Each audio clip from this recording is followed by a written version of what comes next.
Again, looking at an algorithm or a stack of code, the best way of working out what different parts of it does is to pull them out, especially when you've got a nice big one like this. Have a look at all the different bits. So we looked at movement already, so I know all this stack of code here about movement has to do inside my forever loop. Suddenly that makes my code a lot shorter. There's this little interesting bit at the bottom, which could have come at the bottom, it could have come at the top, because inside a forever loop, these little if loops, doesn't really matter what order they come in, but I'm going to bring it across here so we can look at it properly.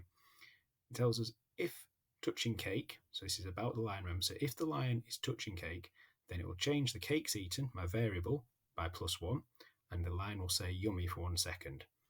Now, at the moment, I could take this and plug it into my green flag.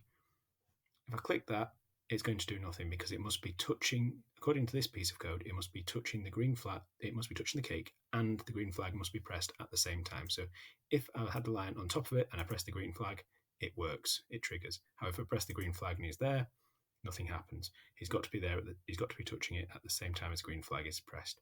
That's why I need to bring in my forever loop, so I can stretch my forever loop around it like a T-Rex. So this means at any point after the green flag is pressed and while it stays pressed, if the line touches the cake, it'll change the variable by a value of +1 and it'll say yummy for a second. Okay, so that is basically the housekeeping and how it scores. Because the variable's been adjusted, I then have to start thinking about how I'd reset it at the start of a game. So this bit of the loop, I'm going to take that off. I could put it down here again where it was before. I need to be very careful and make sure it doesn't end up inside another if loop, because if I do that, it's going to break my code completely. That'd be one line error. So I'm going to put it right at the bottom there. I could have put it up at the top. It doesn't really matter. I'm going to put all of this command inside my if loop, and I can join my if loop back to the green flag. And I'll deal with this guy in the next video.